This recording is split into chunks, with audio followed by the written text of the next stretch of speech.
I have 5 little rules that you can follow as you find your spark and bring your spark to life.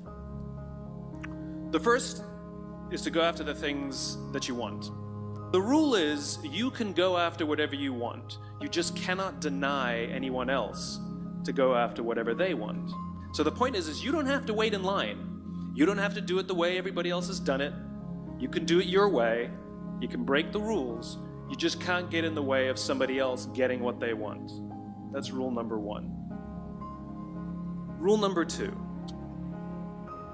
I like this one. In the 18th century, there was something that spread across Europe and eventually made its way to America called puerperal fever, also known as the Black Death of childbed. Basically what was happening is women were giving birth and they would die within 48 hours after giving birth.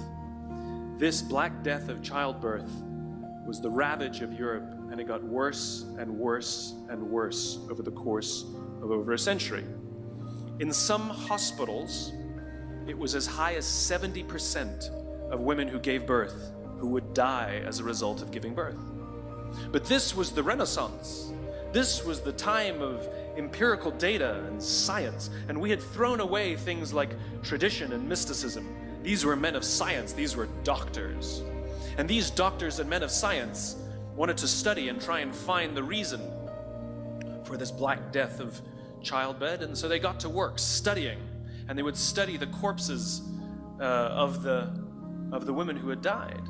And in the morning they would conduct autopsies, and then in the afternoon they would go and deliver babies and finish their rounds.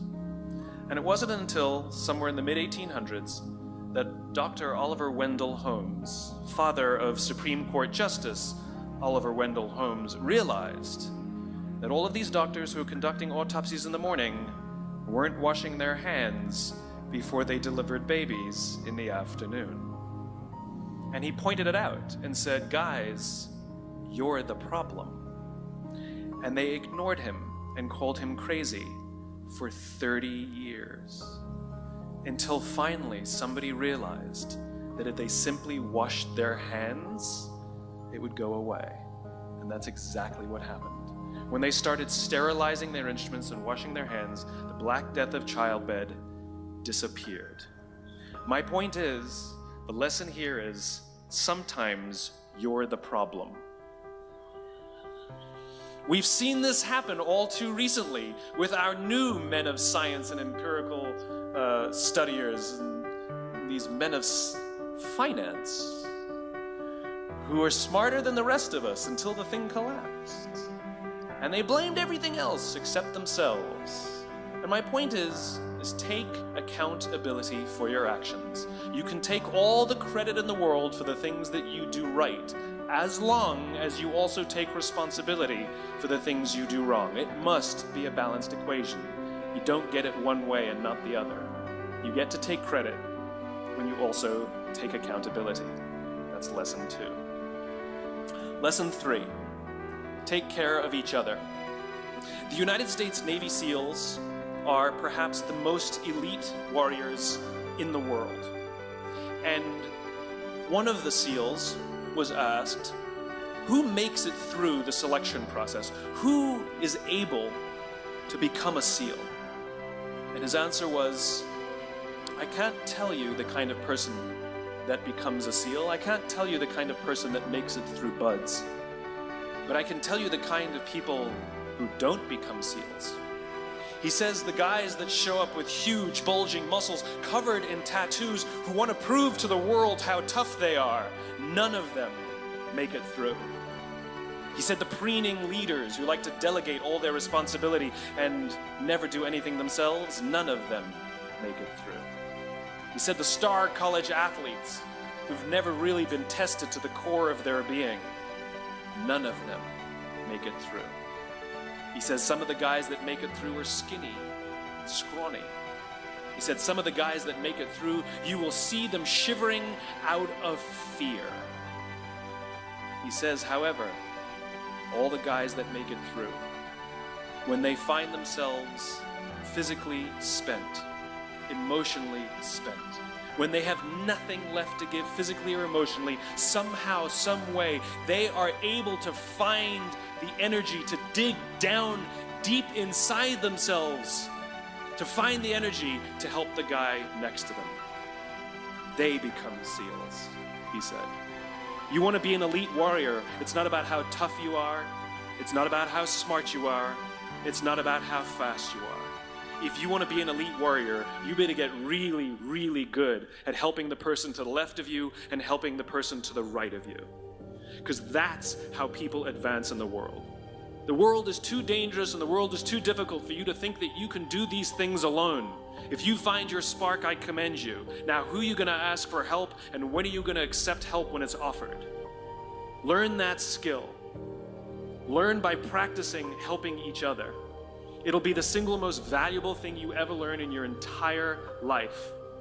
To accept help when it's offered and to ask for it when you know that you can't do it.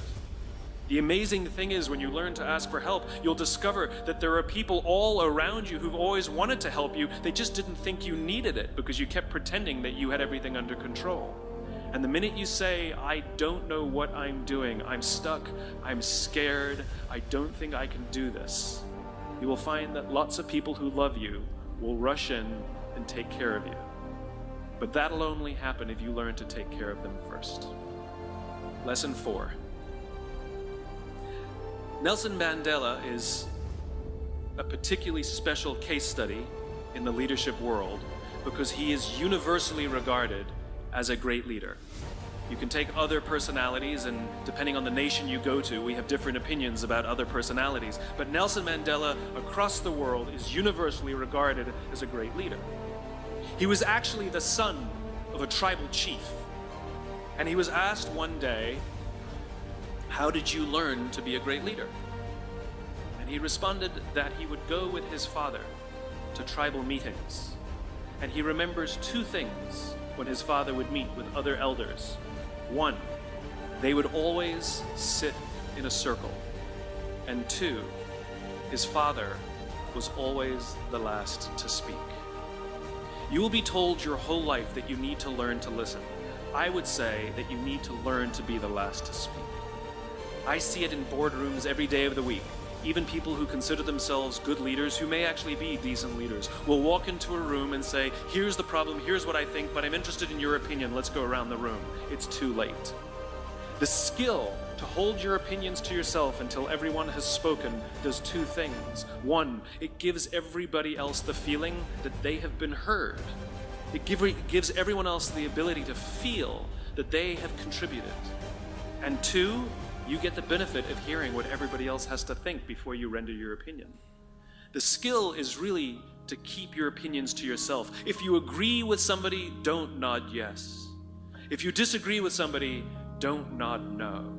Simply sit there, take it all in, and the only thing you're allowed to do is ask questions so that you can understand what they mean and why they have the opinion that they have. You must understand from where they are speaking, why they have the opinion they have, not just what they are saying. And at the end, you will get your turn. It sounds easy, it's not. Practice being the last to speak. That's what Nelson Mandela did. Number 5, my favorite one of all. True story. There was a former Undersecretary of Defense who was invited to give a speech at a large conference, about 1,000 people. And he was standing on the stage with his cup of coffee in a styrofoam cup, giving his prepared remarks with his PowerPoint behind him. And he took a sip of his coffee and he smiled and he looked down at the coffee. And then he went off script. And he said, you know, last year I spoke at this exact same conference. Last year I was still the undersecretary. And when I spoke here last year, they flew me here business class. And when I arrived at the airport, there was somebody waiting for me to take me to my hotel. And they took me to my hotel and they had already checked me in and they just took me up to my room. And the next morning I came downstairs and there was someone waiting in the lobby to greet me and they drove me to this here same venue. They took me through the back entrance and took me into the green room and handed me a cup of coffee in a beautiful ceramic cup. He says the lesson is, The ceramic cup was never meant for me. It was meant for the position I held. I deserve a styrofoam cup. Remember this. As you gain fame, as you gain fortune, as you gain position and seniority, people will treat you better. They will hold doors open for you. They will get you a cup of tea and coffee without you even asking. They will call you sir and ma'am, and they will give you stuff. None of that stuff is meant for you. That stuff is meant for the position you hold. It is meant for the level that you have achieved of leader or success or whatever you want to call it. But you will always deserve a styrofoam cup. Remember that. Remember that lesson of humility and gratitude. You can accept all the free stuff. You can accept all the perks. Absolutely, you can enjoy them. But just be grateful for them and know that they're not for you.